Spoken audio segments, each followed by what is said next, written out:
is when we have parents and professionals who are leaning into that next environment, leaning into that next stage of life and thinking forward, it really sets the individual up. And my motto has always been, do what is difficult when it is easy. Ooh, so we don't want to wait to... Hello to all of you positive parents. I'm Dom, the BCBA Mom, and welcome back to my channel. So we have a very, very special guest today. This lady right here, she is an advocate for all things diversity, inclusion, and equity. She is a clinician of color. She is another fellow BCBA like myself. She is my mentor, guys. This woman is going to blow your minds. We're going to have so much great information. And I want to introduce Dr. Nasiah Cirincione Ulezi. Today's topic is so good. Today we are talking about planning forward. So what can moms like me, moms of children with special needs who may be preteen or a teenager, what can we do right now to start planning forward? Is it too late? That's a very good question, Dom. I believe the best thing you can do is, one, take this information and use it to increase your awareness about what's going on right here and right now. We're going to know that when we're working with our students, children with autism, that we are planning for generalization. In other words, how are we going to get this child to master this skill across different people, across different times of day, and across different settings? Because until it's mastered amongst those different variables, it's not truly mastered. And that's one of the barriers we run into when we're working with children with autism, is they'll present this skill and they're secure with it with this particular person, and you change the people or you change the time of day or setting, and it's not working. So let's say if I'm teaching my son how to make a snack, and he can only make a snack if mom is sitting right in front of him, say, okay, get the butter. Yes. Okay, now get the knife. Okay, now cut. Forget it. Let me just do it for you. And then so that skill of making a snack probably won't generalize if it's at her house. And at her house, he's like, I don't know, I can't make a snack, because those teaching. It's a team effort. Yes. It's a team effort. It's the school collaborating with the parent, collaborating with caregivers. Otherwise, we won't get the results that our children need. Good fading procedures. Okay, go. Yes. Fading procedures are often best done when you're working with a professional, a board-certified behavior analyst, a classroom teacher, to talk about how to create data systems, to look at where your child's strengths are, where they need more support. That's the key to putting in. So an example of a fading procedure that we're currently working on is if I am giving my son instructions on how to walk to the library and how to be safe. Eventually, I don't want to have to say, all right, where are we going? Yes. What are we not going to do? Who are we going to talk to? I want to start fading my prompts or my instructions so he's not always prompt dependent or waiting on mom to say, well, mom, you didn't tell me to do this, so I didn't do it. It's like when we don't teach our kids how to do these things on their own, we're actually taking their opportunities of learning these skills. Yes. Absolutely. And again, that begins with a good data collection system, making sure we're recording their level of independence within these skills. So when you identify, okay, for this particular skill, they need a verbal prompt. For this particular skill, they need a point prompt. That's how you can determine, and that'll be your guide for fading, looking at the data.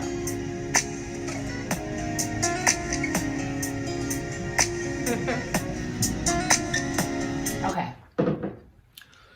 So I recently did a video on how to get your kids to do chores. And the premise of that video was to highlight just giving your kids more responsibility so they can have accountability and to be more independent. Is that along the same realm of maybe planning forward? Or Absolutely. Okay. I think chores are awesome, and a way you can really optimize chores is by pairing them with reinforcement. I like to start, yes, because we all work for reinforcement. What do we work for? We work for that paycheck. Money. Yes. And we want to teach that to our young people. So it might start off as a token system. Okay. You do your chore, you do this chore, you get 2 tokens. And you can take those tokens and use them to purchase your reinforcer. And after a while, we can move the token system into where we're using money. And it's valuable because over the course of my career, I have met adults who don't value working for money. And that is a hard skill, a very difficult skill to teach to an adult.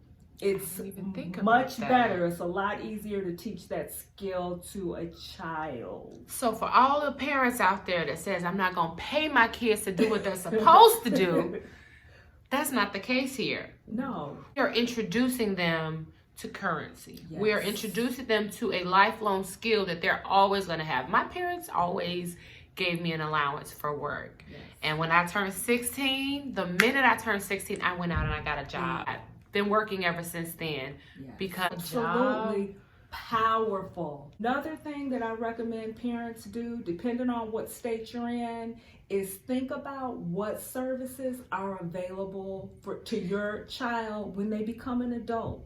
It goes by fast. I can tell you, I have an adult child and I can remember like yesterday. I can't. So again, become familiar with what the next step is. And we're thinking about what's going to happen after middle school, what's going to happen after high school. Spectrum. So is that like getting on the PUNS list? It could be getting on the PUNS list. Okay.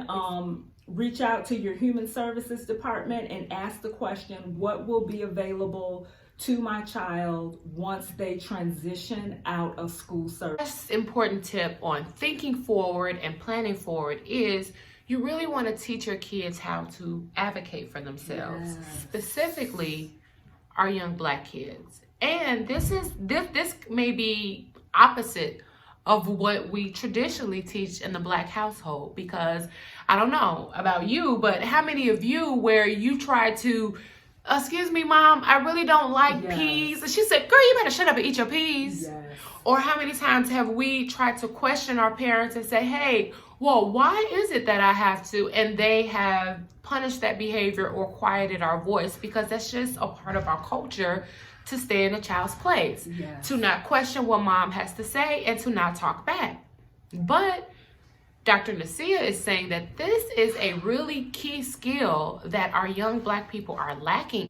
I supported being encouraged in the home. Certainly, I grew up in an era and a time where when the adult said something, you listened. You did not talk back. You did not question. And that had me at a disadvantage later in life. Same. Yes. Same. It took me a while to find my voice. Yes.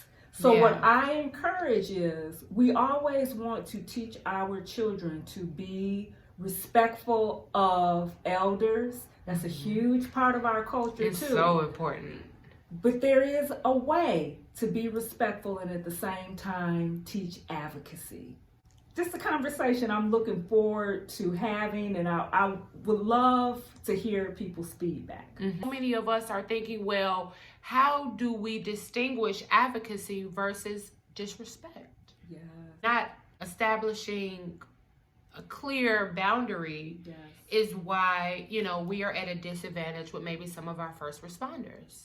Yes. Or at a disadvantage when we're advocating to our teachers, because we haven't established, we are advocating, we're not being disrespectful. I am questioning, but I'm not questioning authority. I want to know the function. Yeah.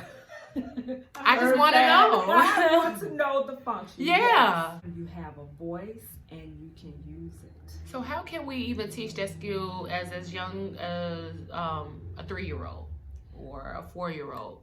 Reinforcing it, not punishing it. Reinforcing. A child asks a question. Thank you for that question. Thank you for bringing that to my attention. You know, for many of us, when we question, it was met with, "You're not grown." Yeah. Stay in a quiet. child's place. Yes. A child should be seen and not heard. So I think the first step is to, when it's done in a very appropriate, very respectful way, reinforcing that behavior. And another way I try to reinforce my kids' behavior as early as 2. I have a 2-year-old. If he says no, whether that's to a hug, to a tickle, to not bedtime. You can't say no to bed. But if I say, "Oh, give me a hug, give me a kiss," and he says no or no thank you, that's his way of advocating. I don't want to be touched right now. Powerful. And in the Black community, we're like, "You better go give that person a hug. You better kiss your grandma. You better, you know." Truth. But we have to honor or reinforce their advocates. I'm letting you know that that's not my love language.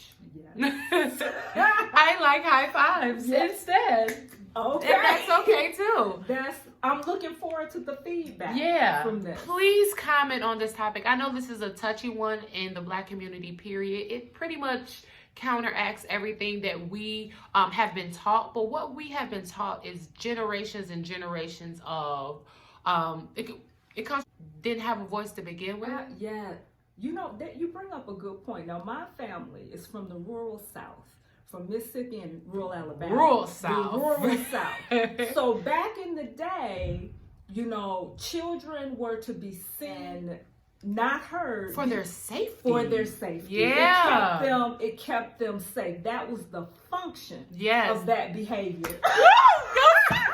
When you talk behavior analyst to me, I just get excited. We want to get your feedbacks on how to fade yourself out of your kid's life. I know that sounds crazy, but this is what's going to help set them up for success. We can't prompt them and give them little tips and tidbits their whole entire lives because that's not going to generalize when we're no longer around.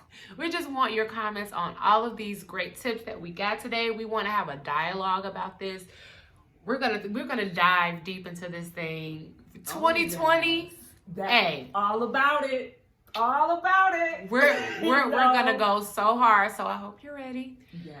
Thank you so much for Dr. Nasiah for joining us. This is her first time. It will not be her last. Absolutely. We really appreciate all of your knowledge and your energy. Thank you so much. All right, let's have some wine. Well, that's a wrap for Dom, the BCBA Mom. Don't forget to like, subscribe, and share it with a parent that could benefit from these tips. Please comment below. Bye.